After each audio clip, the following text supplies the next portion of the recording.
c'est sublime, là, regarde la clarté de l'eau, elle est cristalline. Oui, elle est bleu clair, car il y a beaucoup de sable blanc.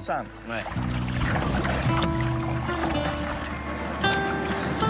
C'est magnifique là, j'adore les fonds, hein, on sent qu'il y a de la vie en dessous.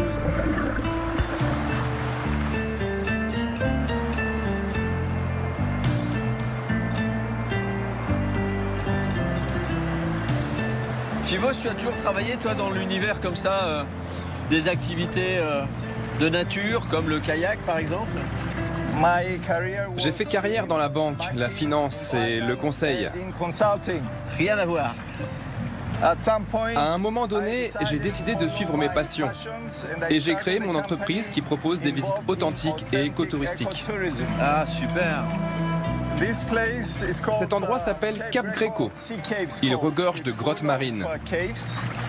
Sur la côte sud de l'île, il y a de nombreuses grottes. Et cela est dû à la qualité de la roche et aux conditions de la mer. Ah oui, bien sûr. Car la mer est très agitée ici, comparé par exemple à la côte est. Ah, mais il y en a qui font des... Oula, il y en a qui sautent. Plouf. Le tourisme est une très grande industrie à Chypre. Il réalise 25% du PIB. C'est très important. Ah oui. Donc nous essayons de développer un certain nombre de services et d'expériences pour les personnes qui, comme toi, sont des explorateurs. Ok. Je sais que tu visites de nombreux endroits dans le monde. Oui. Qu'est-ce qui t'amène à Chypre? Il y a 3 continents qui sont là, l'Afrique, l'Asie, l'Europe. Oui. Et donc, tout au long de l'histoire de Chypre, il y a énormément de civilisations qui sont passées ici, qui ont laissé plein de traces, de cultures différentes. Et à travers ça, j'ai aussi envie de comprendre comment ce pays, qui est coupé en deux, en fait, comment les gens ici vivent cette situation-là. Et pourquoi ils sont aussi en recherche depuis quelques années de protéger ce patrimoine et cette île qu'ils aiment tant, quoi. Voilà pourquoi je suis là. Oh, fais gaffe, Jérôme!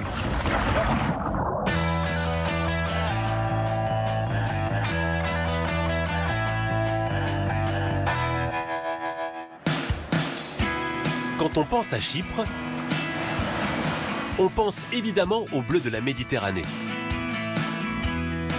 Il y a une forte densité sur cette plage. Parfois, on a plus de 300 nids sur seulement 600 mètres de plage. C'est très émouvant. J'ai le sentiment de faire quelque chose qui a du sens, de rendre quelque chose à l'humanité et à la planète. Mais Jérôme Pitorin va découvrir les autres atouts de l'île. Bonjour. Calimera. Bienvenue au monastère. J'espère que ce moment vous portera chance pour la suite de votre voyage.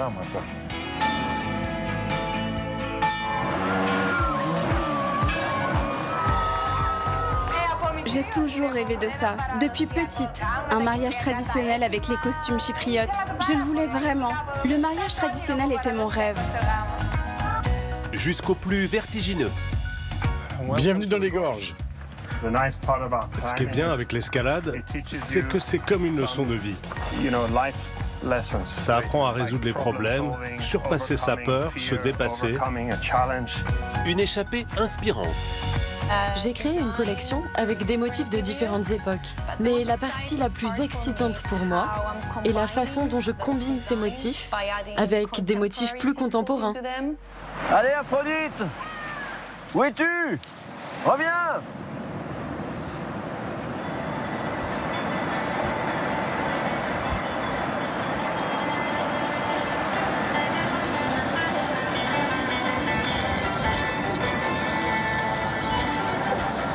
Oh, les belles éponges. Calimera. Calimera. C'est magnifique vos éponges là. C'est vous qui... Comment ça va? Ça va bien? Merci. Les grosses viennent de Crète. Magnifique. C'est une île grecque. Elles sont incroyables vos éponges. Bon, je vois que vous avez un bon coup de ciseau. Vous êtes habitué, je pense que... Oh, ok. Peut-être moyen d'essayer une petite coupe pour moi, non? Ah, je ne coupe pas de beaux cheveux comme ça. Ça marche. Bon, on n'a pas tout à fait la même coupe, hein, cette éponge et moi, mais on est à peu près la même couleur. On aurait pu peut-être tenter quelque chose. En tout cas, c'est très très beau. Je vais vous en acheter une. Efralisto. Merci à vous.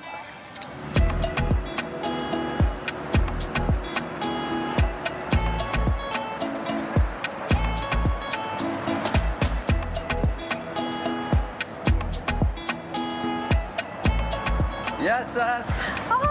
Calimera. Salut. Comment tu vas, Lucia? Je vais bien et toi? Super. Bienvenue sur notre île merveilleuse.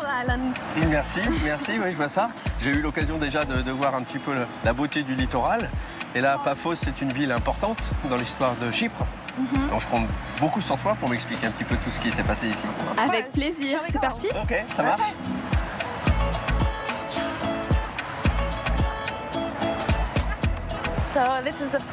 Donc voici le port de Paphos. Et bien sûr, juste à côté, il y a un site riche en mosaïques que j'aimerais te faire visiter. J'espère, parce que je pense que tu es la mieux placée pour me parler des mosaïques, puisque c'est ton métier. Paphos, c'est une destination très courue, très visitée, non?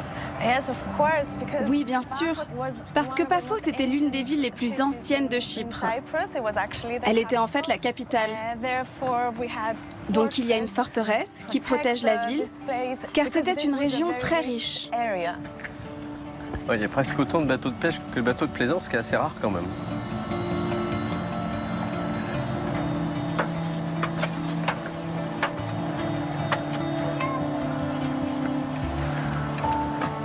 Super vue.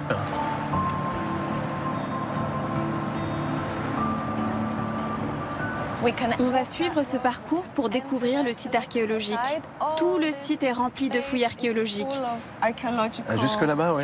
On aperçoit des colonnes, en effet, oui. C'est l'endroit où j'aimerais t'emmener pour te faire découvrir ce que j'aime vraiment. Ça marche, avec plaisir.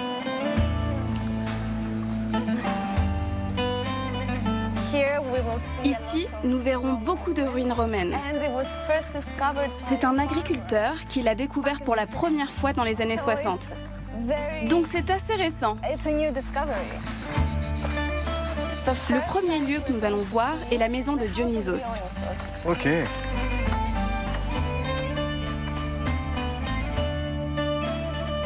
Oh! Ah oui, d'accord. On parle de mosaïque, c'est pas des petites représentations, c'est très impressionnant, la taille. À l'origine, ce lieu, c'était quoi, en fait? Nous sommes en fait dans la maison d'un noble romain. Wow. Quelqu'un vivait ici au IIIe siècle. D'accord, ça veut dire que c'était quelqu'un d'extrêmement riche, parce que quand on voit la qualité des mosaïques... Oui, les mosaïques sont très complexes, elles sont très bien faites. Après tant de siècles, nous les retrouvons dans une qualité impeccable. Et alors, tu m'as dit que ça s'appelait la maison de Dionysos, pour quelle raison? Parce que là-bas, on peut voir une mosaïque représentant Dionysos. Je suis subjugué par la qualité de conservation, en fait. Incroyable. Dionyco. C'est presque ça. Ici, nous pouvons voir Dionysos, le dieu du vin, boire du vin avec Acmé. Acmé représente la prospérité. Ok.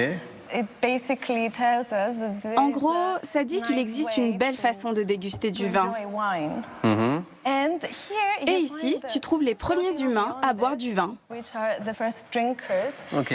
Ils se battent, c'est plus dramatique, c'est plus théâtral. D'accord.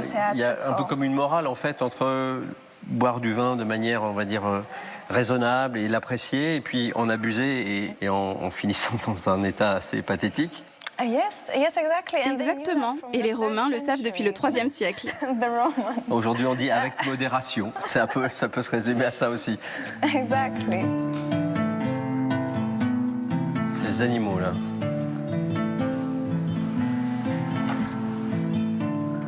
Il faut prendre le temps de regarder dans le détail.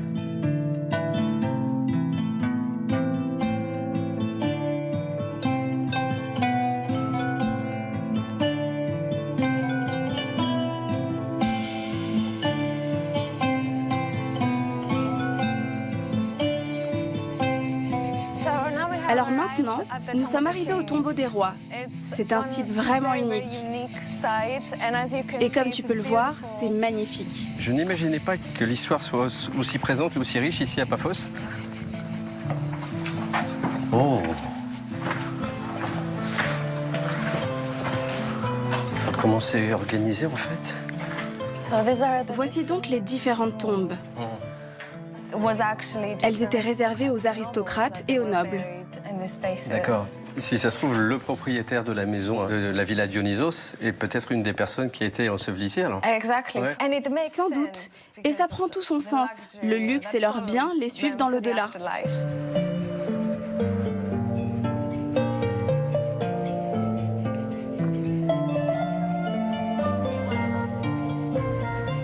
Viens, Jérôme, nous allons voir d'autres tombes.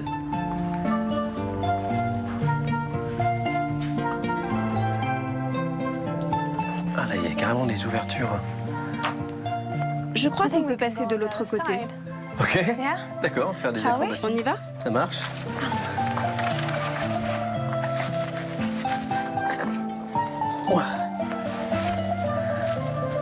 Il n'y a aucune pierre qui recouvre finalement chacun des tombeaux.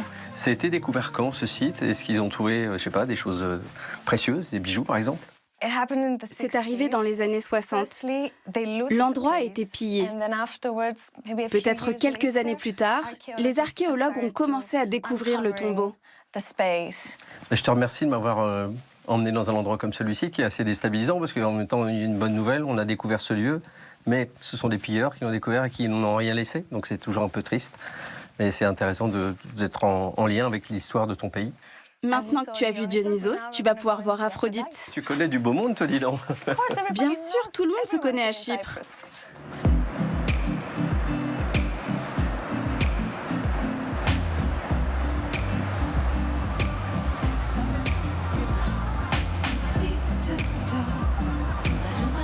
Ici, c'est tout le Cape Greco, le parc national de Chypre.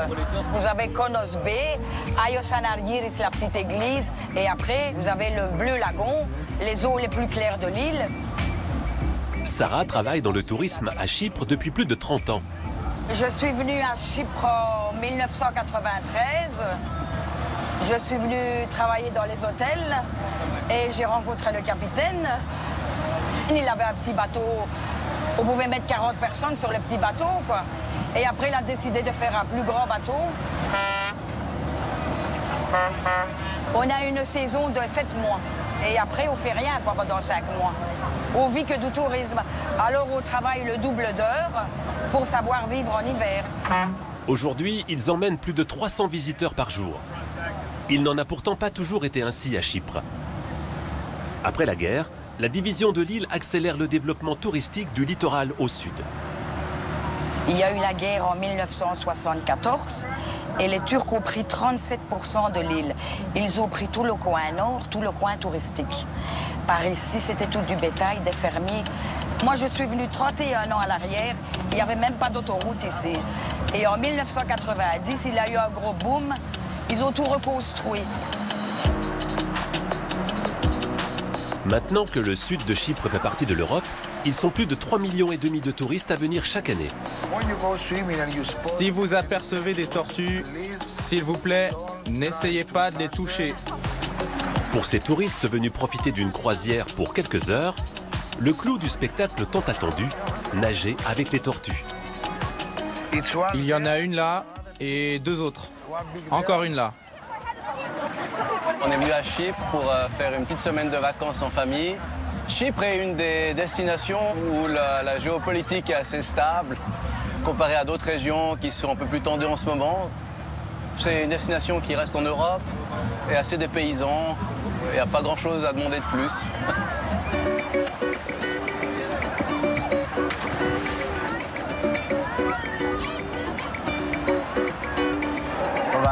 Au revoir, merci. Avec ses 175 chambres, le Lordos Beach Hotel est considéré comme un des gros hôtels de la région de Larnaca. On a combien d'arrivées aujourd'hui? Je crois qu'il y a 31 arrivées. Oui, c'est bien ça, 31. Nous sommes actuellement en haute saison. C'est l'été, les vacances des familles. Aujourd'hui, nous n'avons que 9 chambres disponibles. D'ici ce soir, nous serons complets.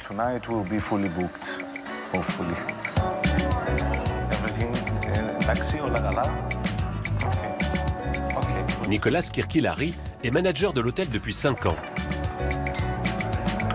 Tous les matins, il fait la tournée de son établissement qui affiche 5 étoiles pour vérifier le moindre détail. Bonjour, Georgia. Elle est à quoi cette omelette? C'est une omelette aux légumes et au fromage. D'accord. Là, ce sont des samosas aux légumes. Oui. Et là, du halloumi grillé. Chaque détail est très important, surtout pour le petit déjeuner.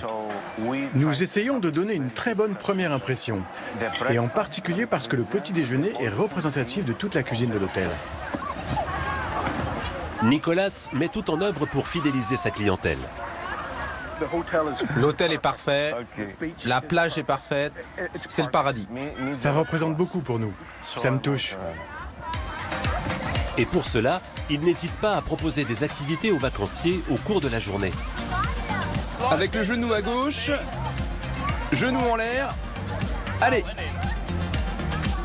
Beaucoup de nos amis ont choisi de se marier ici. C'est en train de devenir un lieu de prédilection pour les touristes et un choix différent de celui de Tenerife. Une fois sur place, ils adorent ou ils détestent, mais beaucoup reviennent. Donc je suppose qu'ils adorent. Depuis quelques années, une autre forme de tourisme se développe sur l'île, plus sportive cette fois.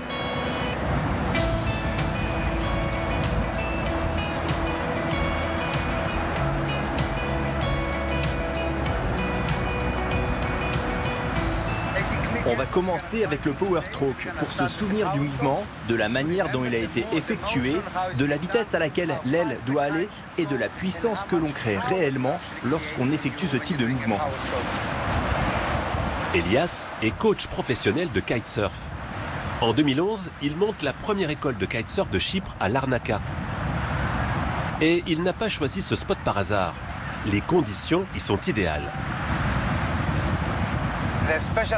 Ce qui est si spécial à propos de nos vents ici à Chypre, ce sont les vents thermiques pendant les périodes d'été.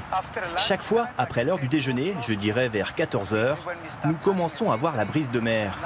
Le vent est agréable, la mer est un peu plus calme, pas comme dans l'océan. L'eau n'est pas non plus glacée, c'est la température parfaite pour le kitesurf. Elias est un des pionniers du kitesurf à Chypre. Il y a 24 ans, quand j'ai commencé à pratiquer le kite ici à Chypre, personne ne pratiquait ce sport. Au début, il n'y avait que moi. On s'entraînait au milieu des champs. Nous étions seulement quelques-uns sur une plage déserte, avec rien autour.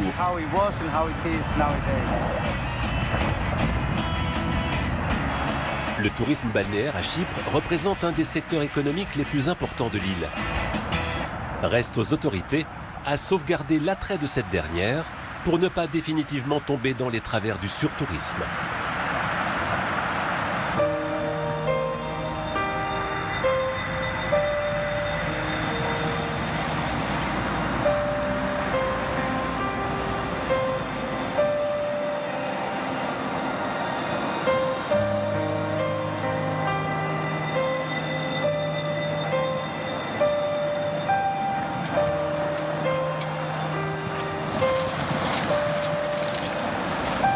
C'est un très bel endroit.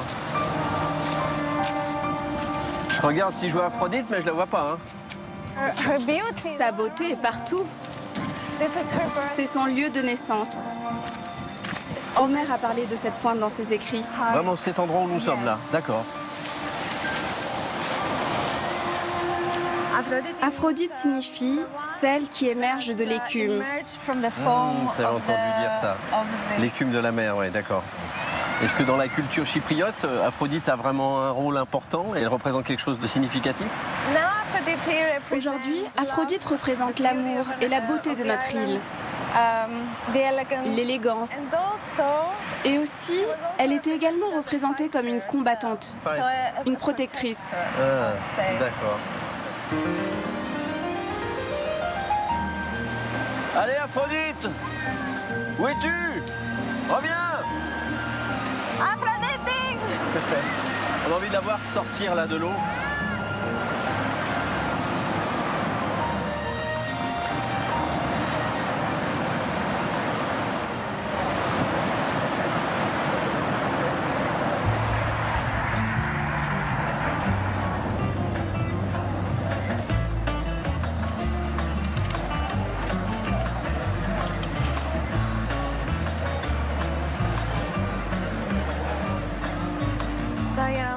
Maintenant, nous nous trouvons dans la capitale de Chypre, Nicosie.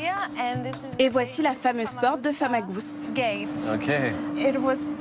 Elle a été construite à la fin du XVIe siècle par les Vénitiens pour protéger la ville. Donc ce mur fait tout le tour de la ville. D'accord. Ah oui. Que ce soit la porte ou même les remparts, là, ils sont dans un super état de conservation. Hein.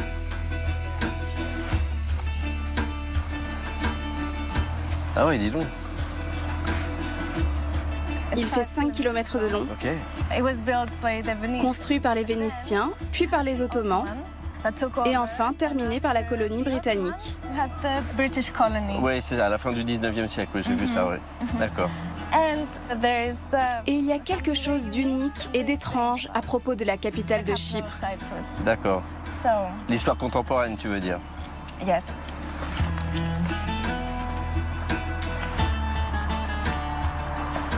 Tu m'emmènes dans une impasse? Oui, mais tu vas voir qu'à Nicosie, il y a beaucoup de panneaux comme ça. D'accord. Nous sommes un peu moins d'1 million d'habitants ici à Chypre. Et pourtant, l'île est divisée en deux.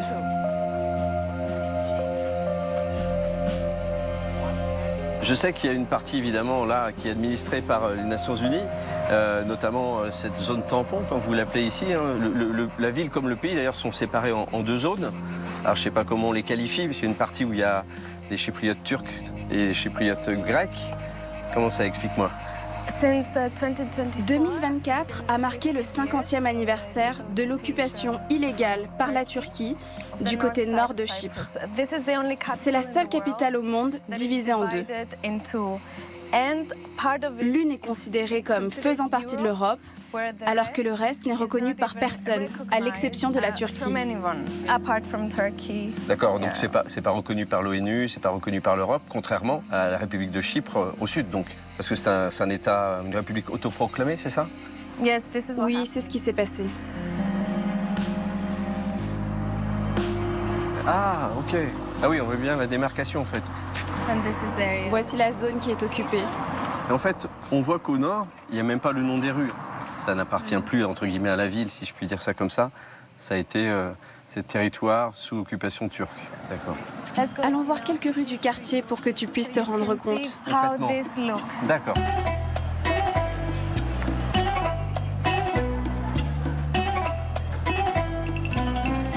On est dans un quartier plus vivant, plus moderne ici, là.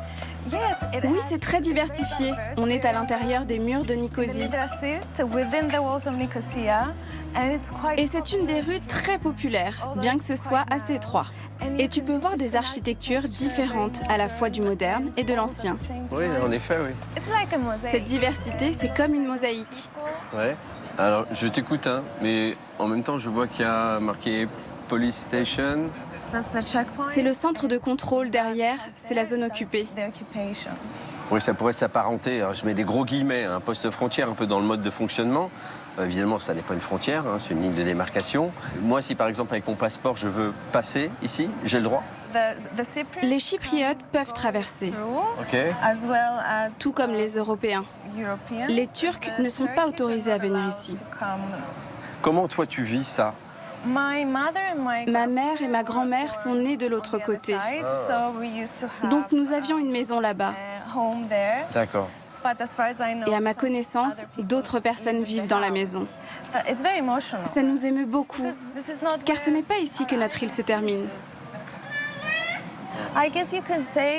On peut dire que c'est comme lorsque Berlin était divisé en deux. Bien sûr, bien sûr. On ressent cela. Et il y a cette énergie, cette intensité aussi. Merci Lucia pour ta sincérité. Je sens que c'est quelque chose d'émouvant pour toi. Je te remercie de le partager avec moi. Je suis heureuse que tu m'aies demandé. C'est un gros sujet.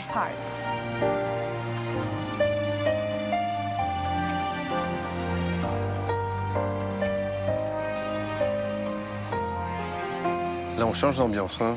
J'ai l'impression que tout est fermé, tout est barricadé. On voit quelques fresques de rue. C'est assez beau, c'est très poétique comme image.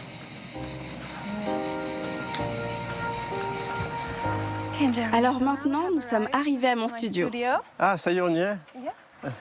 très bonne idée, ça, le QR code en mosaïque. Super. Oh, c'est mignon comme tout. Chouette, on voit ton travail. Tu peux voir des techniques différentes. Ouais.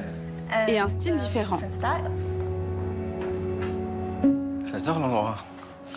Ah, dis donc, t'as du stock ici, hein? Waouh. C'est lumineux, c'est pratique pour travailler pour toi. Comme c'est très minutieux ce que tu fais. J'ai commencé un nouveau projet. C'est vrai? C'est quoi? C'est en fait une personnification byzantine de l'été. D'accord. Et ça, c'est l'original, ça? Oui, c'est l'original. Elle se trouve dans une église en Jordanie. Je voulais vraiment l'amener à Chypre. Il faut que je trouve une idée pour l'adapter. Peut-être qu'elle aura une modification. Ah, ok. Il faut que je la termine le plus tôt possible. D'accord. Oh, c'est super régulier.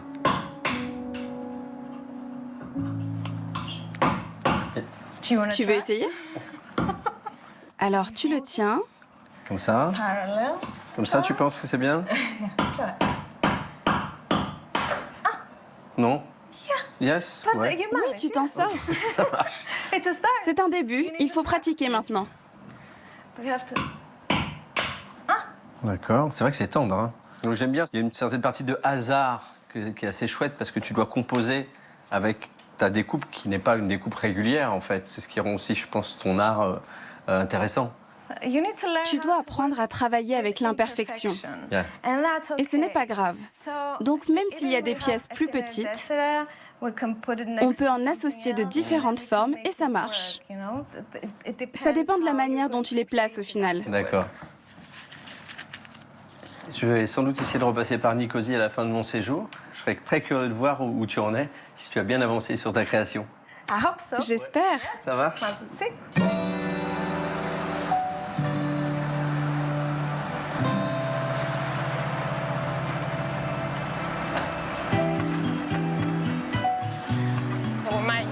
Nous pourrions avoir besoin d'utiliser les scooters. Cela nous aidera à nager. Faisons-le avant que les bateaux ne commencent à arriver. Ce sera plus facile et plus sûr pour nous. Mélina Marcoux étudie les phoques moines depuis plus de 10 ans. L'espèce est une des plus menacées au monde. Il n'en reste que 750 en Méditerranée et tout juste 22 à Chypre. Nous avons repéré au moins 6 phoques moines qui utilisent les grottes marines. 2 jeunes et les autres sont des adultes. La plupart sont des femelles. Les grottes sont l'ultime refuge des phoques moines à Chypre. Pourtant très craintifs, ils doivent cohabiter avec les centaines de touristes qui empiètent sur leur territoire. Alors, pour repérer et identifier les phoques, Mélina et son équipe se servent de caméras. Ils peuvent parcourir une longue distance dans la même journée. Donc il est important pour nous de savoir où ils se trouvent, combien ils sont, et de connaître l'habitat qui leur convient afin de les protéger. Aujourd'hui, Mélina a décidé d'aller vérifier une caméra fixée dans une des grottes de la baie. La houle ne rend pas l'approche facile.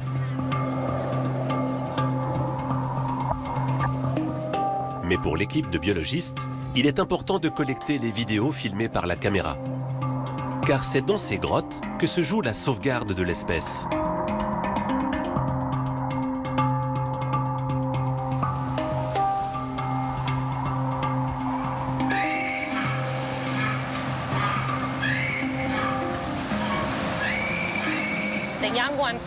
Pour qu'ils soient en sécurité dans une grotte marine, les jeunes doivent avoir un accès à l'eau qui n'est pas dangereux pour eux. Un peu comme une piscine. Ici, les grottes marines ont la structure parfaite pour que les phoques moines puissent se reproduire. Grâce aux efforts des scientifiques, la zone est aujourd'hui une aire marine protégée. La pêche y est strictement interdite et les bateaux ne peuvent pas approcher les grottes pendant la période de reproduction. Car les phoques, s'ils sont dérangés, ne reviennent jamais.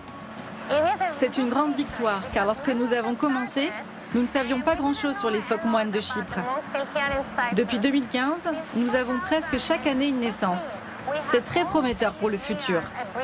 Parce que cette espèce, qui est en danger d'extinction, a sa population qui augmente à nouveau.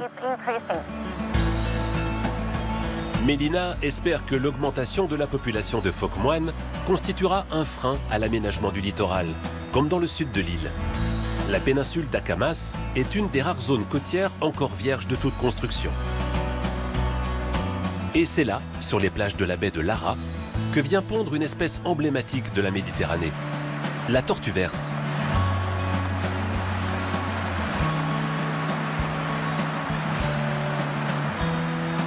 Pendant la période de ponte, Simon Demetropoulos et son équipe viennent presque tous les jours les observer. Il y en a un autre ici, c'est la sortie du nid. C'est bien le même. Simon a passé sa vie à protéger ces tortues en voie d'extinction. Il y a une forte densité sur cette plage. Parfois, on a plus de 300 nids sur seulement 600 mètres de plage. Cette plage en particulier est l'une des plus importantes de Chypre. Beaucoup de tortues vont à la mer en toute sécurité par rapport à d'autres plages. De toute évidence, c'est une très bonne plage. C'est pour ça qu'elles reviennent ici tout le temps.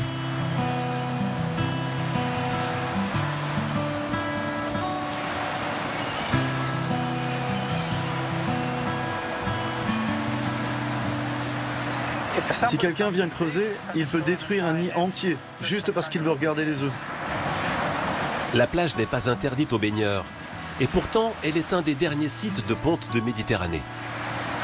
Les problèmes sont innombrables. Il est évident que l'aménagement du littoral a été de loin le plus gros problème. S'il n'y a aucun endroit pour les tortues pour se reproduire et pondre leurs œufs, il n'y a pas d'avenir pour elles. Afin de mieux comprendre le comportement des tortues, les scientifiques ouvrent les nids qui sont a priori déjà vidés de leurs petits occupants. 52 cm. J'ai trouvé 5 bébés piégés à l'intérieur. Ça peut être dû à la qualité du sable, qui n'est pas bonne, ou bien ils ont été dérangés. Parfois, les éclosions ont lieu au mauvais moment de la journée. Les bébés sont piégés, ils sont trop chauds et ils meurent. Malgré les obstacles que rencontrent les tortues, elles sont de plus en plus nombreuses à revenir pondre sur les plages de la réserve naturelle. Lorsque je suis venue la première fois ici, le nombre de nids que j'ai vus était très faible. J'ai été témoin de l'augmentation de leur nombre, qui est passé de quelques-uns à des centaines. S'il vous plaît, ne dépassez pas la ligne.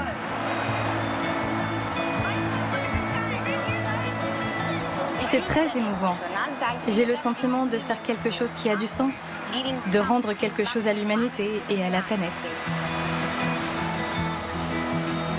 À peine sorties du nid, les jeunes tortues rejoignent la mer. Dans quelques années, Angela et Simon espèrent qu'elles reviendront sur cette même plage pour donner la vie à leur tour.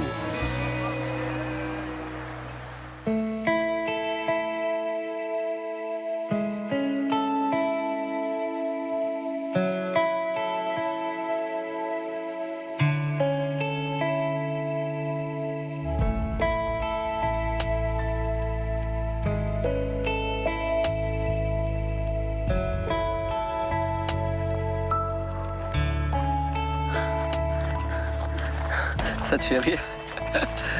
C'est difficile pour moi les températures comme ça au-delà de 40. Je suis pas habitué à randonner dans ces conditions-là. Bienvenue à Chypre. Content que tu aies mis une casquette. Moi, je l'ai oublié. Mais c'est très joli, ce petit foulard, ça te va très très bien.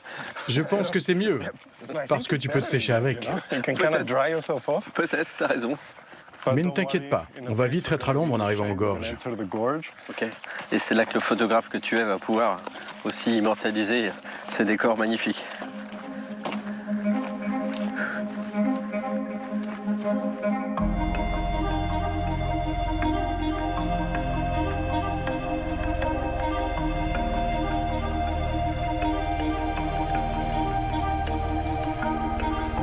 Il y a de l'eau ici. C'est étonnant. Là, c'est quoi? Il y a une source? Oui, c'est un cours d'eau naturel. Ok. En hiver, avec les pluies, l'endroit est inondé et devient impraticable. D'accord.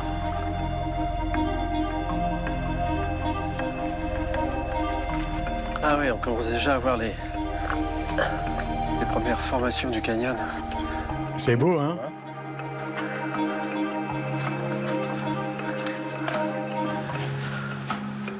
Bienvenue dans les gorges. C'est magnifique et c'est super. C'est très encaissé en fait là, hein, vraiment.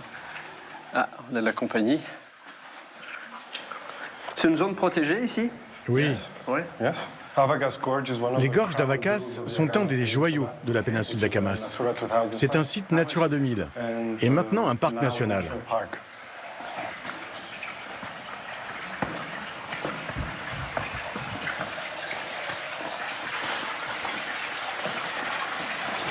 Tu vois le rocher là? Ouais. Il est tombé et resté coincé. Ah. J'aime cette lumière. Il n'y a pas de rayon direct qui traverse le lieu. Ouais, ça devient un peu plus orangé en fait. C'est presque penser à Petra. C'est très beau, des nuances de rose pastel.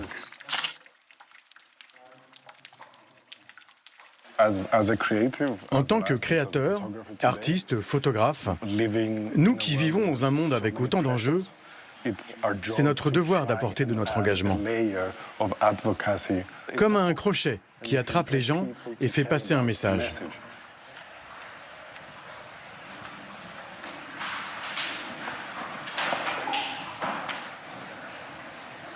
C'est un métier dangereux, un photographe. Hein. Ça dépend. Chaque moment passé dans la nature est unique. Tu ne sais pas ce qui peut t'arriver. Oui, t'as raison. Mais heureusement, ici, il n'y a pas d'ours, pas de lion.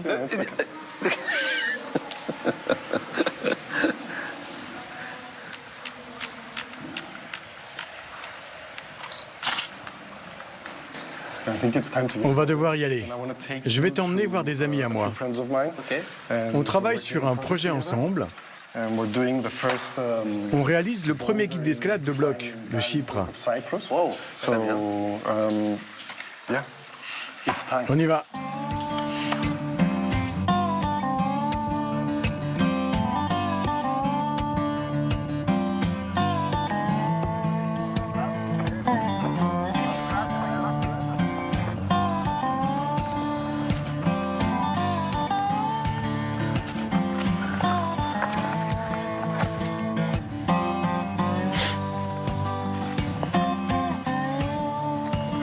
Salut les amis, ça va? Je vous présente Jérôme. Bonsoir Jérôme, bienvenue. Vous êtes prêts? Oui. C'est beau cet endroit, hein, dis donc. Vous avez un panorama exceptionnel pour faire un peu de grimpette là. Quelle chance! Oui, c'est un des très beaux spots de Chypre, c'est sûr. C'est ici que cette discipline est née. Ah oui. C'est comme à Fontainebleau en France, dans les années 50. Et maintenant, c'est pratiqué à Chypre. On a cette opportunité de tester des blocs qui n'ont jamais été escaladés auparavant. Ça fait 5 ans que nous faisons ça avec un groupe d'amis. On a encore beaucoup de travail. C'est un processus lent. Ce sont des expériences inestimables. On a de la chance. L'idée, c'est de répertorier des lieux d'escalade et de les proposer au public ensuite, notamment en s'appuyant sur les photos de Silvio. Exactement. Que vous soyez débutant ou expérimenté, vous pouvez venir profiter de ces lieux. Le guide sera un outil pour découvrir la région et s'amuser. Puis regarder les photos et s'émerveiller. Bon, on va aller regarder les faire. Alors, si tu vas faire des photos, toi? Oui, le soleil est un peu caché par les nuages. Mais dans 5-10 minutes, il sera visible. Donc vous pouvez commencer à vous chauffer, puis vous pourrez aller sur la pointe.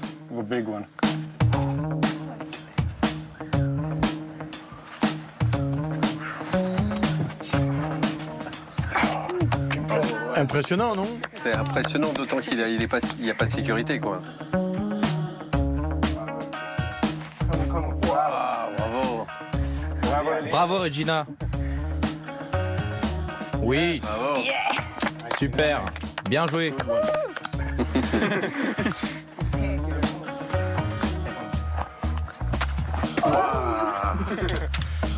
On pourrait passer la journée ici.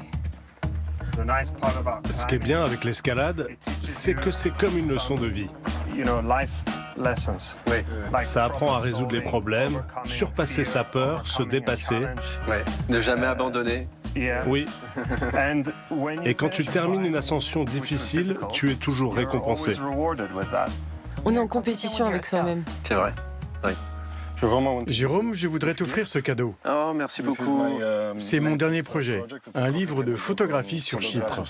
Tu sais que je suis passionné par la photo, donc... Ah oui, c'est magnifique. Il y a du patrimonial, de la nature. Oh, c'est beau ça. On dirait un point. Le point de Troodos. Ah ouais, d'accord, ok. Ça m'a juste pris 15 ans pour le réaliser. Ouais, c'est un très beau travail, magnifique. Merci beaucoup. Bon, ben j'attends, je veux te voir quand même. Non, merci. On part pas avant que tu aies grimpé. On reste ici. Non, c'est bon. Laisse-moi plutôt faire ça. Je vais m'allonger ici. Je vais rester comme ça, comme à la fin d'une ascension. Très bien, tu réussis très très bien. Très spectaculaire. Vraiment, je suis très impressionné. Au nord, près de la frontière turque, les petites fermes se succèdent dans un paysage semi-désertique. Pantelis est éleveur. Comme chaque matin, il nourrit son troupeau de 200 brebis. Une routine qui n'a pas toujours été la sienne. Ah, les dernières, elles font toujours les difficiles. Après 20 ans de carrière comme pilote de ligne, il se lance dans l'élevage. J'avais deux options. Soit aller dans un autre pays et trouver un emploi de pilote, soit rester ici et trouver quelque chose d'autre. Les options que nous avons à Chypre sont limitées. Ouvrir un restaurant, ouvrir un café ou acheter une station-service. Alors j'ai fait le choix le plus fou. Viens, ferme. Celles-là, on ne les traite jamais. Elles n'ont pas de mamelles. C'était extrêmement difficile parce qu'il n'y avait rien, que de la terre. Il a fallu tout construire nous-mêmes. On a dû apprendre à connaître les animaux parce qu'on n'y connaissait absolument rien. Par ici, j'ai fini avec celle-là. Vous allez les traire? Non, j'ai fini avec elle. Tu commences ici, d'accord? La race s'appelle Ios. Elle est originaire d'une île grecque. Si nous amenions d'autres races de l'étranger, elles ne survivraient pas à cause des températures extrêmes que nous avons. Si Pantelis a choisi cette race de brebis, c'est aussi parce qu'elle donne du lait toute l'année. Les brebis nous donnent la meilleure qualité de lait. Donc, si vous voulez produire le meilleur halloumi, le meilleur produit, vous commencez avec les meilleures matières premières. Alors que les industriels fabriquent en partie le fromage traditionnel chypriote appelé halloumi avec du lait de vache, c'est pour Pantelis totalement impensable. Lui défend la recette traditionnelle de l'île à base de lait de brebis.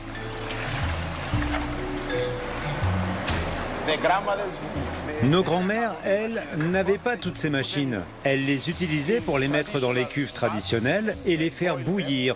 Et elles savaient que le halloumi était prêt quand il commençait à flotter. Il y avait une certaine fierté dans le savoir-faire de cette tradition. C'est ce qu'on veut voir. On a une texture qui ressemble à du fromage moulé, ce qui veut dire qu'il est cuit comme il faut, et on a la couleur qui n'est pas blanche. Si elle était blanche, comme le sel, ça voudrait dire que ce n'est pas cuit. Appuie, regarde, comme ça. Puis dans l'autre sens. Avant d'avoir la recette parfaite, Pantelis a fait de nombreux tests dans son garage. Et aujourd'hui, c'est à sa fille qu'il veut transmettre son savoir-faire. Voilà, c'est ça, sans presser. Regarde, une main, puis l'autre. Voilà, doucement, c'est bon. Je sais, papa. On a un proverbe grec qui dit « Apprends une compétence, oublie et jette-la ». Ils ne seront pas obligés de continuer mon activité s'ils ne l'aiment pas, mais ils doivent au moins apprendre et oublier, car on ne sait jamais ce qui peut arriver un jour. J'aime cuisiner. C'est pourquoi c'est agréable d'aider ici. Parce que d'une certaine manière, c'est aussi de la cuisine. Alors peut-être que je poursuivrai le chemin de mon père, ou peut-être que je prendrai une voie complètement différente. Je ne sais pas encore.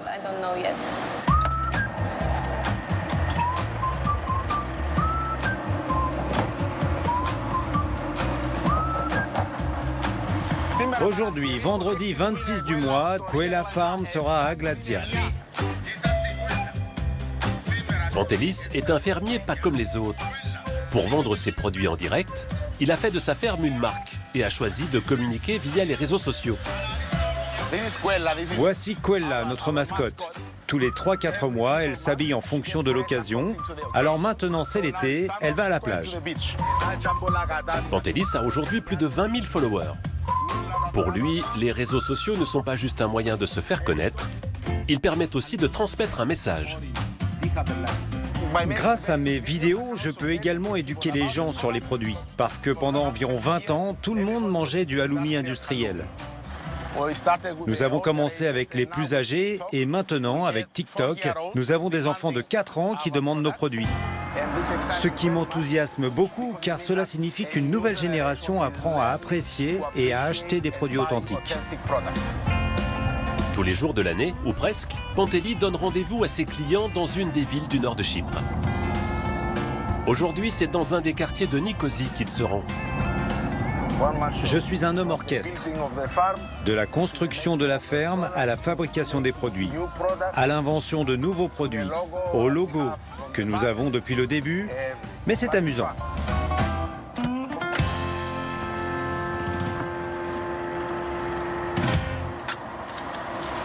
Merci beaucoup, au revoir. Au suivant. Salut, ça va? Ça va bien. Je vais prendre 6 yaourts et un fromage. Ce soir, les clients sont au rendez-vous. Premier arrivé, premier servi. J'ai entendu parler de lui sur Facebook. Donc à chaque fois qu'il va quelque part, nous sommes au courant et me voilà. Je viens toutes les semaines. C'est de l'halloumi sans bêtises à l'intérieur. C'est ce qu'il dit et c'est vrai. Alors que la soirée avance, la file d'attente ne désemplit pas. Pendant plus de 2 heures, Pantelis ne va pas avoir un moment pour lui. Il n'y a pas plus direct. C'est mieux pour les gens, c'est mieux pour le produit et c'est mieux pour l'environnement. Pantelis espère pouvoir convaincre le plus largement possible que la voie qu'il a choisie est la bonne, pour l'avenir de son île et celle de ses enfants.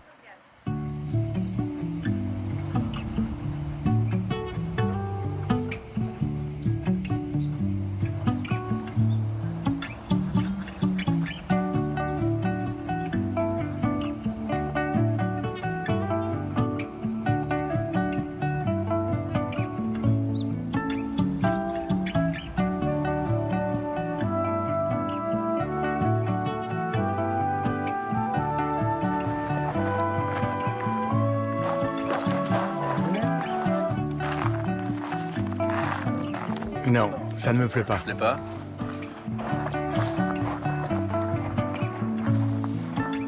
Quand tu pars comme ça en rando, tu as un objectif en particulier ou tu te laisses vraiment porter par ce que tu vois, par ce que tu ressens?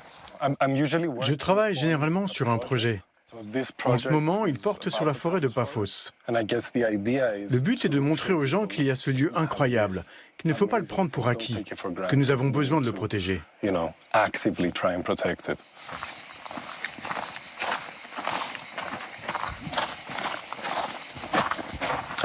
Jérôme, ce tronc d'arbre, je l'ai déjà photographié. Je vais te montrer. C'était l'hiver dernier. Il ne faisait pas très froid. C'est un très vieil arbre qui est tombé là. Ouais, c'est très beau. D'ailleurs, on sent les lignes là. Ce que j'aime dans les arbres, et notamment les vieux arbres comme ça, quand il n'y a plus d'écorce, c'est qu'on pourrait presque imaginer des rides de la peau, quoi.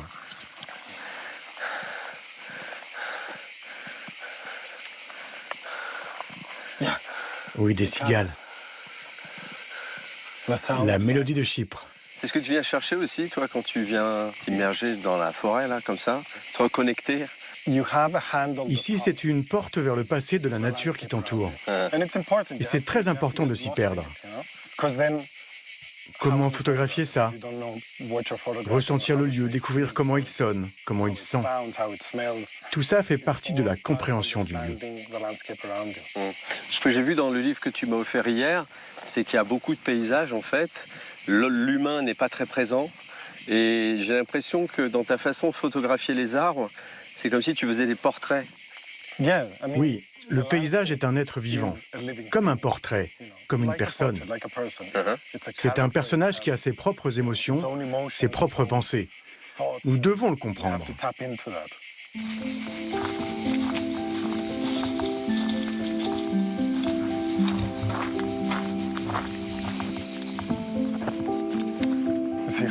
Regarde ce tronc. T'as vu? Ouais. Il a une très belle texture. La lumière le frappe juste comme il faut.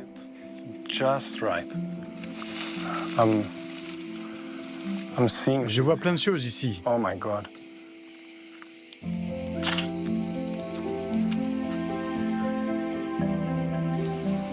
On est dans un endroit hyper aride. J'ai l'impression que c'est la peau qui pèle en fait de l'arbre. Tu vois, comme quand tu as un coup de soleil. Oui, et avec le vert derrière, on dirait un reptile.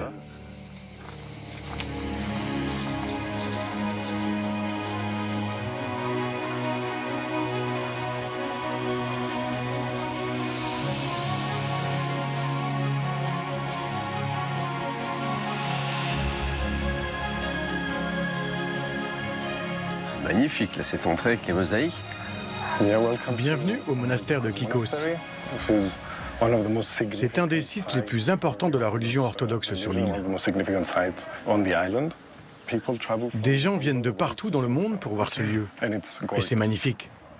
Il y a de l'art byzantin incroyable, tout en mosaïque. C'est une visite incontournable. Ouais, c'est magnifique.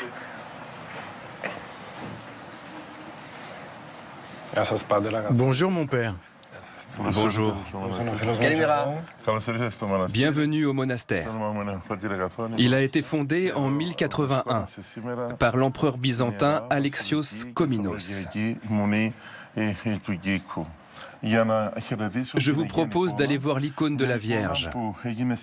Elle a été peinte par Saint Luc.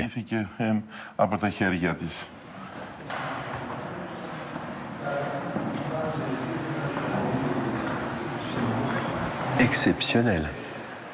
Tu vois les lustres comme ça, regarde ça, le travail. C'est très impressionnant. Ah oui, oui. Puis tout est doré en fait. Hein. L'or fait partie vraiment des édifices religieux orthodoxes. Hein. Les icônes notamment, mais pas seulement. Ouais. Je pense que ces lieux sont importants, car ils préservent l'histoire culturelle.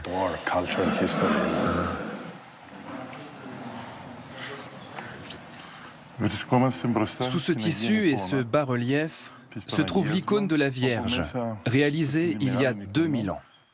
L'icône de notre très sainte mère est couverte en signe de respect et d'honneur envers son image.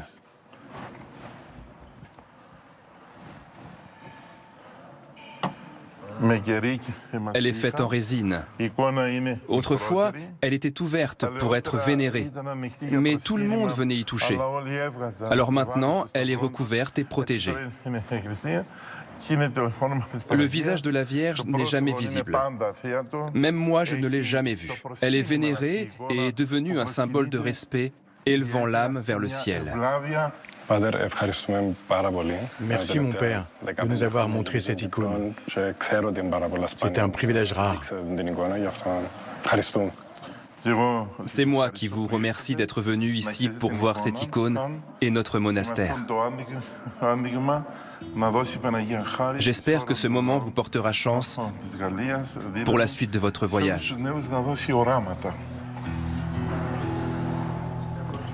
Bon Silvio, moi je vais poursuivre mon voyage et je tenais déjà à te remercier de m'avoir emmené dans différents lieux qui te touchaient et puis m'avoir surtout fait partager ta passion de la nature, ton envie de la protéger, aussi gagner sa vie sans détruire l'environnement et ça m'a beaucoup plu et bravo pour ton investissement pour Chypre et pour ton île. Merci beaucoup pour ces gentils mots et pour le temps qu'on a passé ensemble. C'était un plaisir de partager mon combat et ma mission avec toi. Et je sens que tu partages les mêmes valeurs. Alors merci.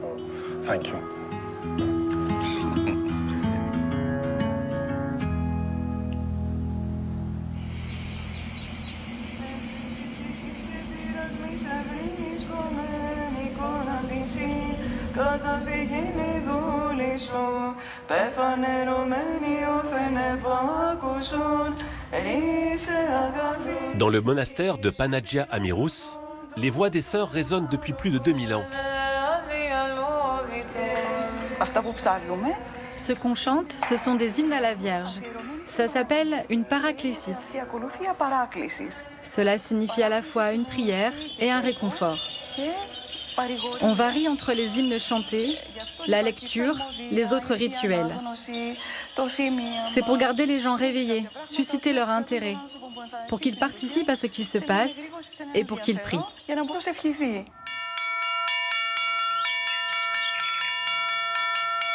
12 religieuses vivent aujourd'hui dans le monastère. Elles ont entre 25 et 72 ans. Construit au XVe siècle, suite à la découverte d'une icône miraculeuse, il constitue depuis toujours un lieu de pèlerinage pour les Chypriotes. Ce monastère a toujours été un point de repère pour les habitants des alentours, notamment pendant la dure période de l'occupation turque et plus tard l'occupation anglaise. Notre peuple, malgré toutes les difficultés qu'il a traversées dans son histoire, a trouvé réconfort dans l'Église orthodoxe. Notre foi n'est pas juste du folklore, c'est quelque chose d'essentiel. Chypre, baptisée l'île des Saints, est un bastion de l'Église orthodoxe. C'est la seule nation à majorité chrétienne du Proche-Orient. À Chypre, tout le monde, ou presque, est orthodoxe. Une foi vivante, ancrée dans le quotidien. Et encore plus lors des mariages.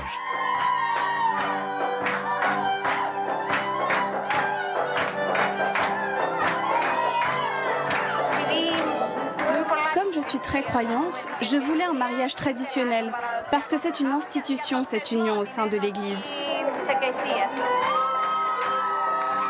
J'ai toujours rêvé de ça, depuis petite. Un mariage traditionnel avec les costumes chypriotes. Je le voulais vraiment. Le mariage traditionnel était mon rêve.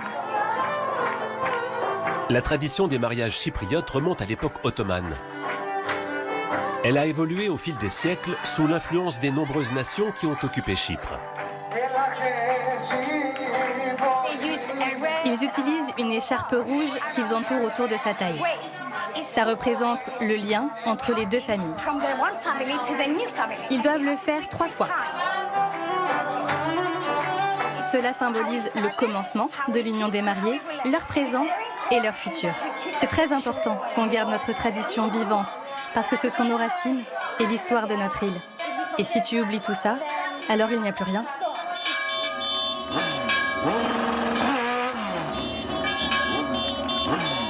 Aujourd'hui, chaque famille, comme celle d'Andreas, le marié, réinvente cet héritage en toute liberté.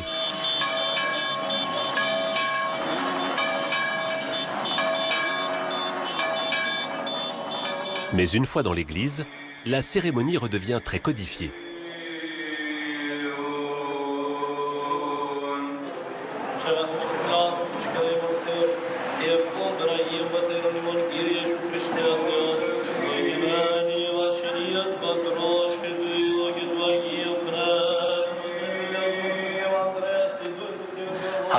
C'est quelque chose de très vivant, qui traverse les générations. Le fait qu'on se trouve dans le Moyen-Orient joue un rôle aussi. Tout ça influence les gens de Chypre, même si on est européen aujourd'hui. Chez nous, c'est l'élément oriental qui est le plus fort. La tradition orthodoxe en fait partie.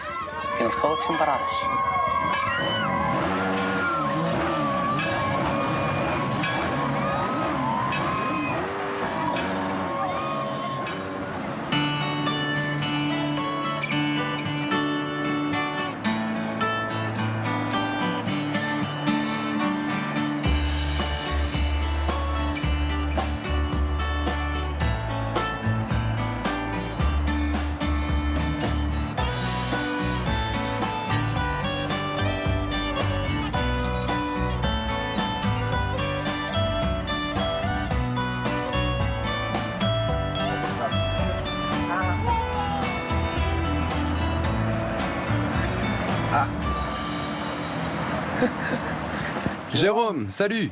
Bienvenue à Larnaca. Merci, enchanté, Yassas. Comment vas-tu? Je vais bien, je vais super bien. Je passe un très bon séjour dans ton pays. Voici l'église Saint-Lazare. L'architecture est très mélangée, on voit qu'il y a différentes époques là. L'église initiale a été bâtie au IXe siècle, après que les habitants de Larnaca ont découvert le sarcophage avec les reliques de Saint Lazare.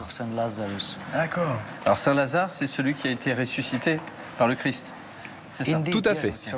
Saint Lazare, après avoir été ressuscité par le Christ, est venu à Larnaca et il est devenu le chef de file du christianisme pendant 30 ans.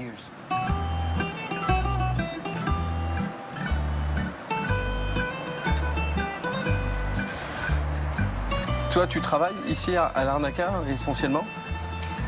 Oui, je travaille ici depuis fin 2020, à l'Institut de recherche marine et maritime de Chypre. La réalité est qu'on cause de nombreux dégâts environnementaux, en mer également. C'est ce sur quoi je concentre mes recherches. T'es un amoureux de la nature. Est-ce que justement, on dit que Chypre se développe énormément d'un point de vue touristique. Est-ce que pour toi, ça te demande d'être encore plus vigilant? C'est important pour nous de dialoguer, mais aussi d'apporter d'autres alternatives touristiques. Par exemple, nous réalisons actuellement un projet avec le ministère du Tourisme qui nous a chargé de créer des modèles en 3 dimensions de sites de plongée. Et ainsi attirer un tourisme plus respectueux en montrant la beauté des fonds marins. Vous voulez les diriger dans des activités moins impactantes que par exemple faire du jet ski. Là, avec la plongée, on sait que ça va être très très peu impactant en fait pour les écosystèmes. Exactement. Bien, Jérôme, tu as vu le centre-ville. Maintenant, ça te dit d'aller un peu plus dans la nature? Ah oui, avec plaisir, bien sûr.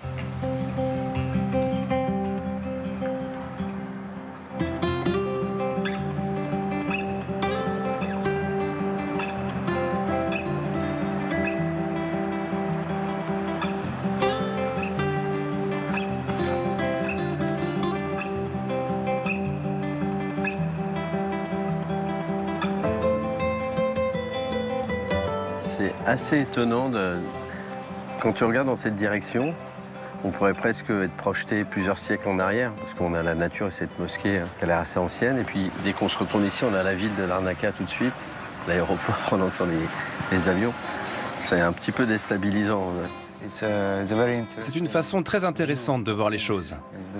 Le lac Salé divise le présent et le passé. Oui, exactement. Jérôme, j'aimerais t'inviter demain à plonger avec nous. Ah, génial. On va plonger sur l'épave du Zenobia, un navire marchand. Avec ton équipe? C'est un très beau site. Okay. Oui, on y va pour travailler. Avec grand plaisir. J'aime beaucoup plonger. En plus, suivre une équipe de scientifiques sous l'eau, ça m'intéresse. Génial. Super.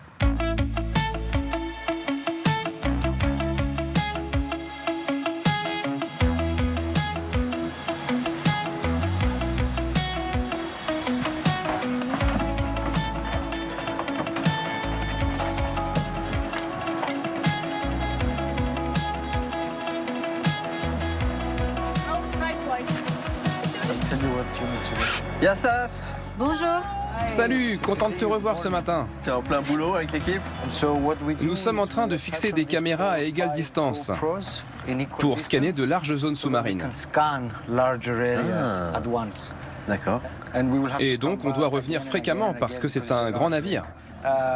On a fait ça sur de nombreux sites à Chypre pour aider les plongeurs à visualiser le lieu avant de plonger. Ouais. Bon. C'est pour les Jeux Olympiques? Sur la perche? C'est tout comme. C'est le saut à la perche de la plongée scientifique olympique.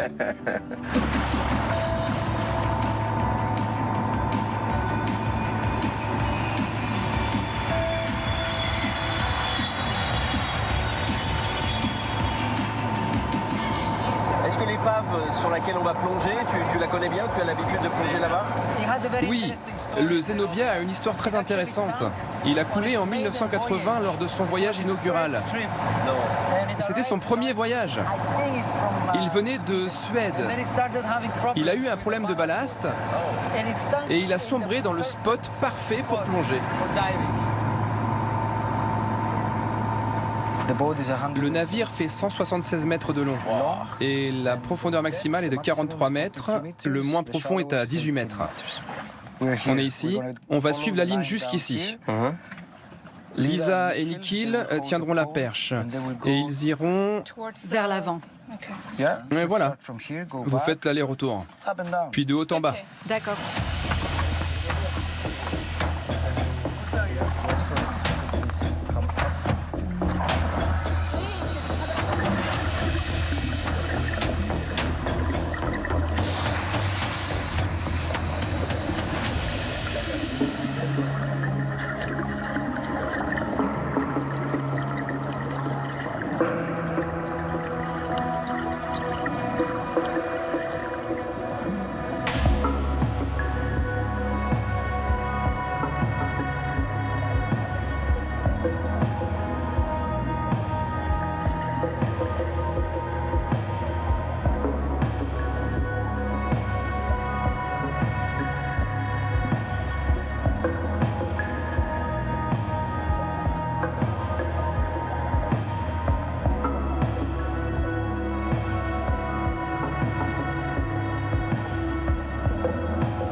Super, hein? Ah, c'était magnifique. Il y a quand même une vie très riche. Hein. Les poissons, on a vu des mérous comme ça. On a vu les poissons lions. C'est absolument magnifique. Quand on voit une épave comme celle-ci, on se pose forcément la question, puisque tu m'as dit qu'il y avait une cargaison à l'intérieur, le chargement c'était des camions. Quel est l'impact, quelle pollution il y a eu en fait? Il y aurait encore beaucoup d'huile et de mazout coincés à l'intérieur. C'est une menace potentielle. Dans un rayon de 50 mètres, cette zone est protégée en raison de la biodiversité qui s'y trouve. C'est super ça. Comme quoi une catastrophe peut créer derrière aussi de la protection. Mais on doit tellement faire plus. On ne fait pas les choses aussi rapidement qu'on le devrait. Donc on doit faire plus. Thank you. Merci. Merci à toute l'équipe de veiller à la protection de cet environnement si fragile et si beau à la fois. Merci d'y avoir participé. On y va. 2, 3, 4, 5, 6, 7, 8. Encore. Tournez. Dans le petit village de Cliroux, une fois par semaine, enfants et adultes viennent apprendre les danses que pratiquaient déjà leurs ancêtres. Quand vous êtes face à face, il faut être plus proches les unes des autres. Au milieu du XXe siècle, la danse et la musique sont les seules distractions dans les campagnes. Les chorégraphies racontent le quotidien de cette société rurale et patriarcale. Les mouvements des danses féminines sont discrets. Les femmes étaient censées s'occuper des tâches ménagères à la maison et ne devaient pas s'amuser.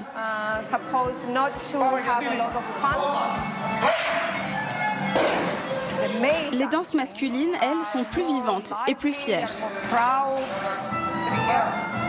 Paulina danse depuis l'âge de 8 ans. Une passion qu'elle a transmise à sa famille. Andreas, son mari, est aujourd'hui un des professeurs de danse de l'association. On garde les bras ouverts, toujours pour les danses d'hommes. La tête vers le haut, on est fier. On sort la poitrine, on est fort.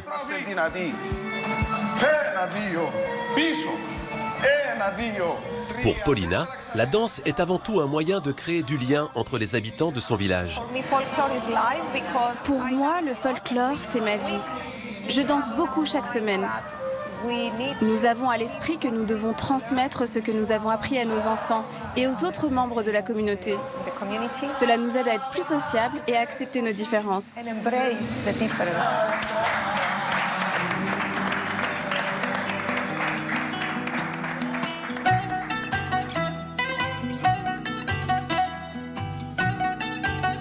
Faire perdurer un savoir-faire, c'est aussi ce qui porte Kostas Kroutides. Depuis 40 ans, il fabrique des costumes traditionnels pour les groupes de danse folklorique. Ces gilets brodés étaient portés lors des mariages, lors des fêtes ou le dimanche. On constate sur les gilets d'hommes les mêmes dessins dans tout Chypre. C'est parce qu'ils étaient faits par des couturiers professionnels qui se déplaçaient dans toute l'île.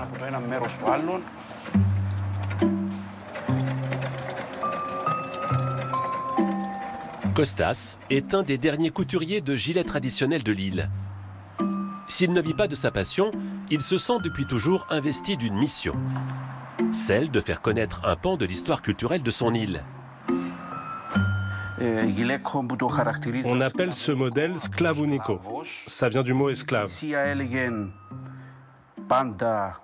Sous l'occupation turque, l'Église disait toujours qu'il ne fallait pas porter de la couleur, puisqu'on était esclave. En revanche, on voit ici toutes ces couleurs. Ce sont les gilets typiques des Chypriotes d'origine turque. Cependant, il y avait des Chypriotes d'origine grecque qui n'écoutaient pas. Ils portaient ce qu'ils voulaient. Kostas espère aujourd'hui trouver quelqu'un pour pouvoir transmettre ce patrimoine qu'il ne veut pas voir disparaître. Une richesse culturelle, héritée des nombreuses civilisations qui occupèrent l'île, qui inspire l'artiste Susanna Petri. J'ai créé une collection avec des motifs de différentes époques. Mais la partie la plus excitante pour moi est la façon dont je combine ces motifs avec des motifs plus contemporains. Je veux donner ma vision des choses, qu'il s'agisse de la société, de la politique ou des tendances. Je veux échanger avec les gens par le biais de mon art. Cette céramique porte sur la banqueroute de la Banque nationale de Chypre en 2013. J'ai mis une banane ici parce que j'avais l'impression que Chypre était alors une république bananière. J'étais vraiment inquiète au sujet du gouvernement et de mon pays et de la façon dont il traitait les gens. Cette pièce parle de la manifestation qui s'est déroulée le 13 février 2021. Ce jour-là a définitivement écrit un pan de l'histoire du pays.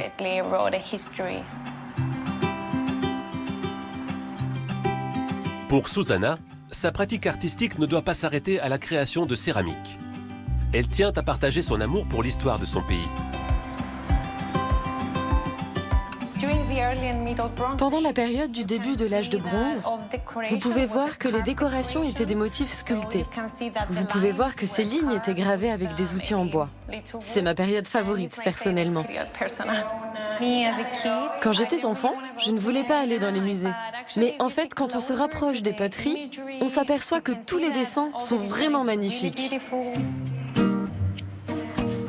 Susanna anime régulièrement des ateliers dans un musée de Nicosie.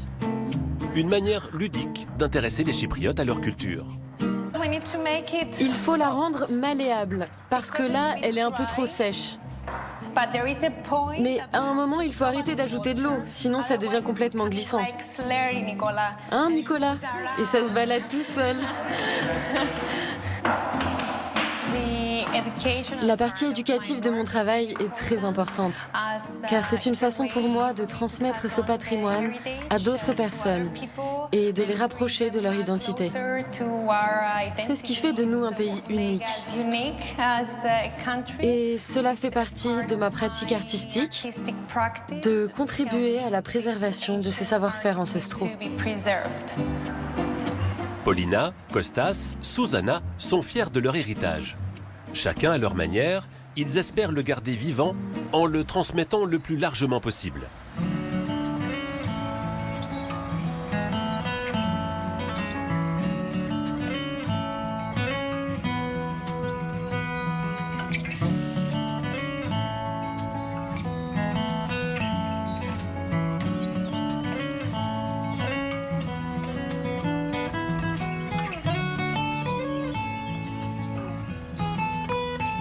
Hi. Ah, Orestis. Comment vas-tu? Ça va et toi? Bien. Très bien, bienvenue. Merci. Et je regarde un petit peu la topologie de ce village là qui est très perché. On est à quelle altitude ici? Environ 1200 mètres. Ce qui est bien à Chypre, c'est qu'on est à 40 minutes de la plage. Donc tu peux te baigner le matin et te balader en montagne l'après-midi. Bon, c'est chouette. Je te propose de faire un tour dans mon domaine viticole. Tu pourras y goûter quelques vins autour d'un assortiment de charcuterie. Ah ben je te suis, on y va.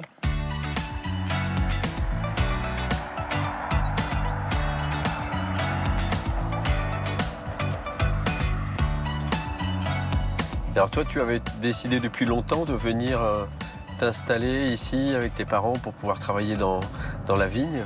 Oui et non. Au début, pas vraiment.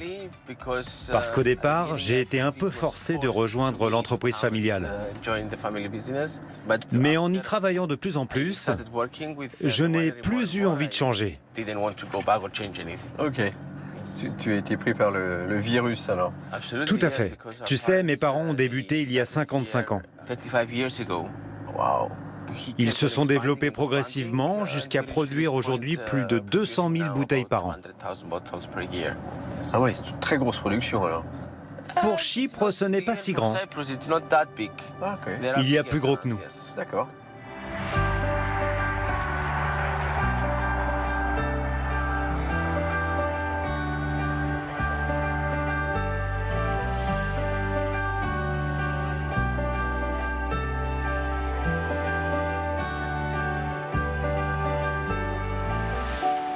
Alors on découvre tout le vignoble.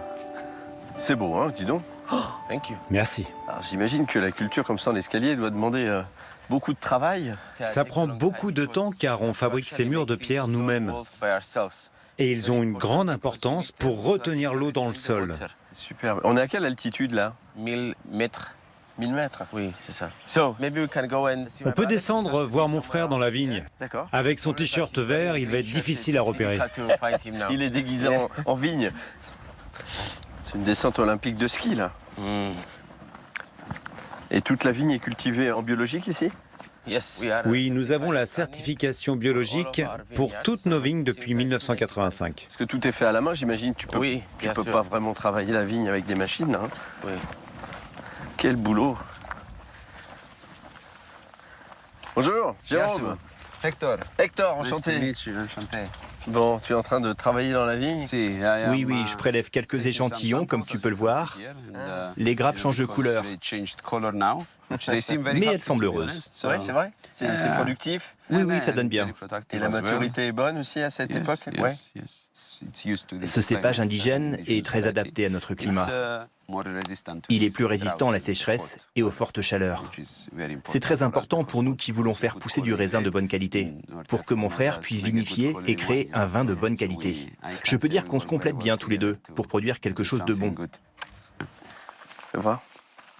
Donc là, ils sont encore un peu fermes. Quand les grains deviennent mous, ils se désolidarisent. Si on compare, le Sauvignon est très compact. Ouais.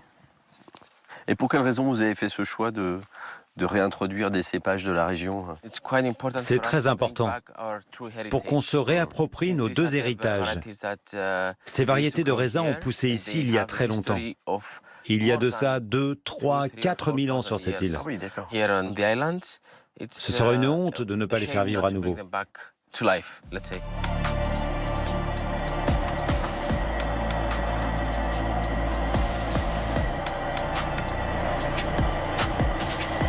T'as besoin d'un coup de main, Hector?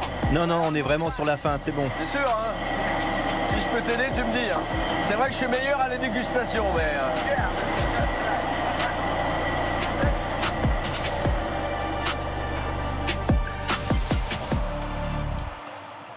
On va goûter ce cépage, du coup, inconnu.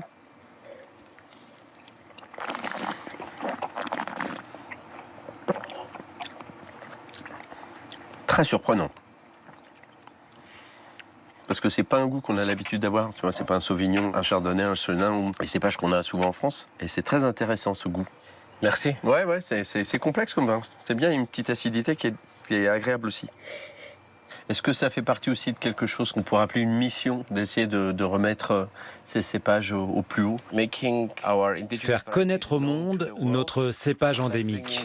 C'est honorer l'héritage et rétablir la réputation de Chypre à ce qu'elle était il y a des millénaires. Nous ne serons jamais capables de faire le meilleur Sauvignon blanc du monde, mais nous serons capables de faire le meilleur Xynisteri du monde. Ça, c'est sûr. Allez, à ce travail réussi et au succès de vos différentes appellations. Bon, je suis tout seul à manger la charcuterie, c'est ça? We have to. C'est vraiment très très bon. Là, on est sur du 100% chypriote. Hein. Le terroir dans toute sa splendeur. On aurait pu avoir peut-être un petit paquet de Chypre avec, mais bon, c'est pas grave.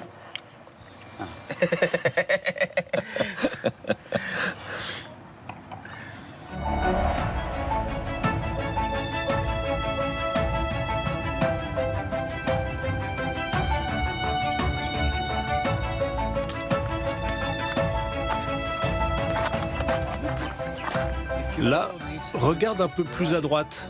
Oui, en haut. Oui, ça a l'air bien. Au cœur des montres d'os se trouve un lieu unique, classé à l'UNESCO pour sa géologie remarquable.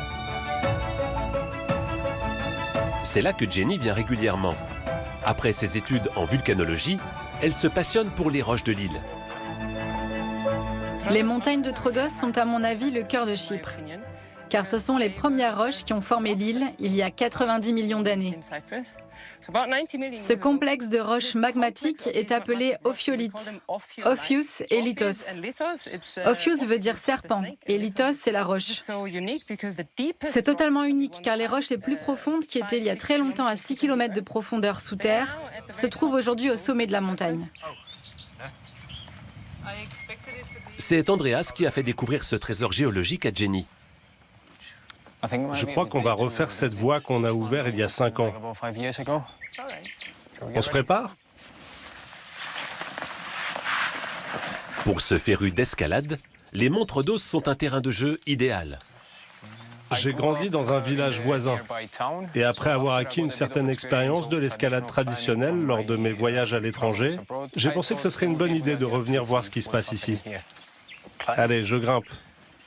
Profite.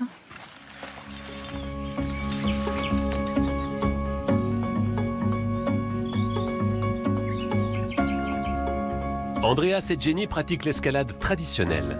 Pour préserver la roche, ils utilisent des fixations amovibles.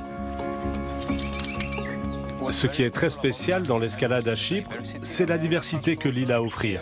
Ici, nous escaladons un type de rocher que l'on trouve souvent en haute montagne. C'est un peu comme de l'alpinisme. Andreas, je monte. Avoir ça tout près de chez moi sans avoir besoin de voyager dans le monde entier pour vivre ce genre d'expérience, c'est ce que je veux dire quand je parle d'avoir tout dans un petit espace géographique.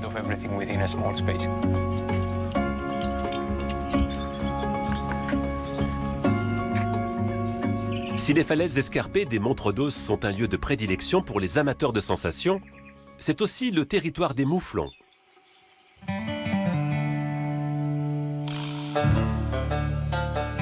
Nikolaos Kassinis est un officier en charge de leur protection.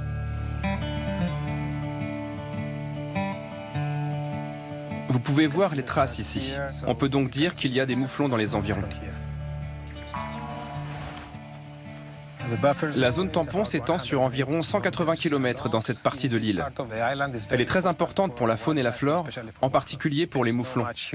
Il n'y a pas beaucoup d'activités humaines. Les mouflons peuvent se déplacer librement sans problème. Et il y a de bonnes zones ouvertes où les mouflons peuvent trouver facilement de la nourriture.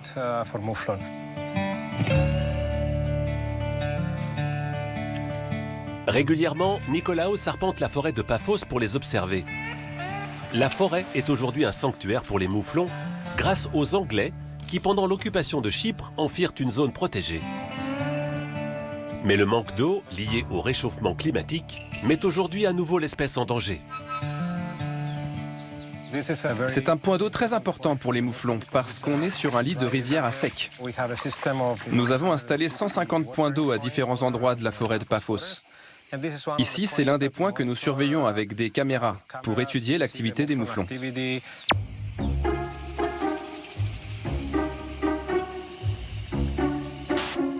Un suivi d'autant plus important que les mouflons, à la recherche de zones humides, abandonnent peu à peu la forêt et se retrouvent confrontés aux activités humaines. Un autre danger pour eux. Je vois 2 grands et 2 petits. Je ne vois pas de tout petits avec des cornes. La plupart sont des femelles. L'espèce endémique de l'île avait presque disparu. Grâce aux efforts de conservation mis en place, sa population atteint aujourd'hui 3000 individus. Une réussite qui, pour Nikolaos, va au-delà de la simple protection de l'espèce. C'est le plus grand mammifère de l'île. Le mouflon est un élément important de la forêt. Il l'entretient en se nourrissant d'arbustes et de jeunes arbres. La conservation du mouflon est très importante pour la biodiversité. Au-delà des mouflons, la richesse environnementale unique des montres d'os en font un paradis important à préserver pour l'équilibre écologique de l'île.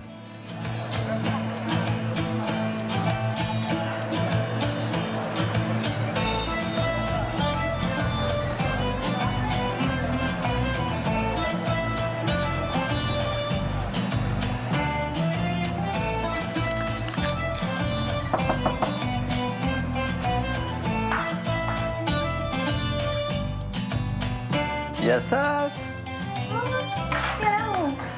Comment ça va, Lucia? Bienvenue à nouveau. Ça va bien? Je vais très bien et toi? Ouais, je t'avais dit que j'essaierais de venir, donc... Tu en as mis du temps.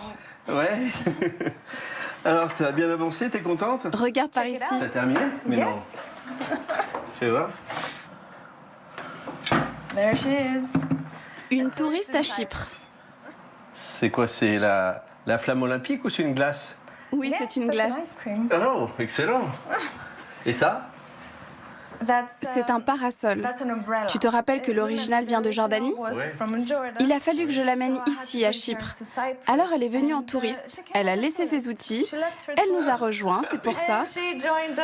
Avec le parasol, la glace, très bien. Sans aucun souci, avec sa glace et son parasol. Oui, un parasol plié, oui, forcément. Peut-être que dans un siècle, ils se demanderont ce qu'elle a sous le bras. Les mystères des anciennes mosaïques. Ah, c'est génial. Franchement, je suis impressionné par le rendu parce que le visage, là, je me souviens très bien de celui que j'ai vu sur ton ordinateur. Et c'est une copie conforme avec les nuances. Et j'aimerais connaître, si c'est possible, le prix d'une œuvre comme celle-ci. Il coûte 3100 €. D'accord. Donc très honnêtement, même si c'est un prix important, je m'attendais à ce que ce soit beaucoup plus cher. Parce que quand je vois le travail que ça représente, l'expertise qu'il faut, ça ne devrait pas rester très longtemps sur ton site internet, je pense. Est-ce que tu aurais un petit moment que je t'invite à boire un verre et qu'on discute un petit peu, que je te raconte un peu mon voyage? Tu pars déjà? Oui, je pars ce soir. Ok, allons-y. Okay. Ça marche? Donne-moi 1 minute pour me préparer. Okay, ça marche.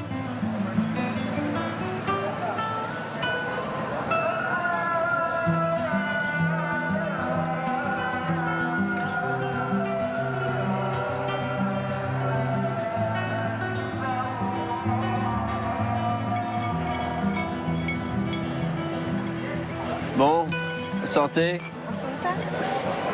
Yamas. J'avais envie de revenir en fait, tu sais, à Nicosie parce que quand on a fait la visite tous les deux, il y avait de l'émotion en fait pour toi. J'ai eu une certaine émotion aussi à être là, essayer de comprendre ce qui se passait, tu vois. Et puis mon voyage est terminé maintenant, donc j'avais envie de revenir ici avec tout ce que j'avais vécu, pour voir ce que ça allait me faire, pour voir comment j'allais ressentir la ville et j'en ai profité pour venir te voir, voilà. Mais c'était... Ouais.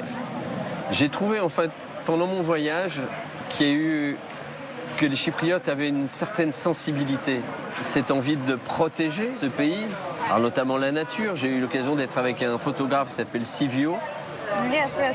Tu connais son travail? D'accord. Et voilà, qui a une manière très intéressante de mettre en avant ce territoire et ses richesses pour qu'on en prenne soin aussi.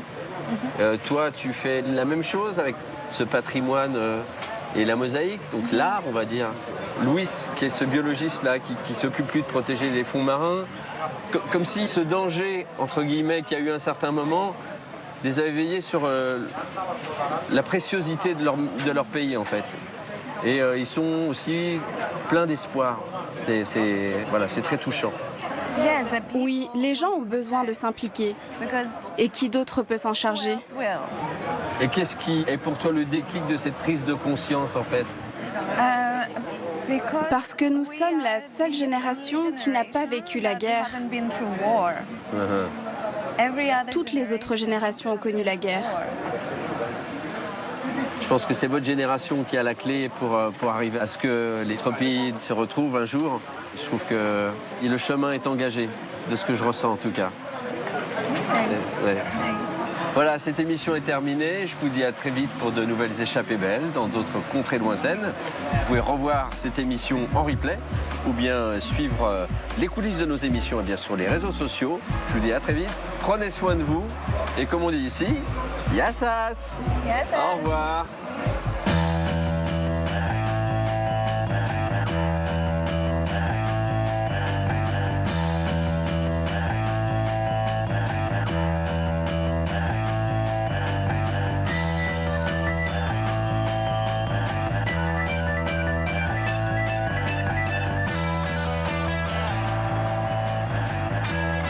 I just need... Oh!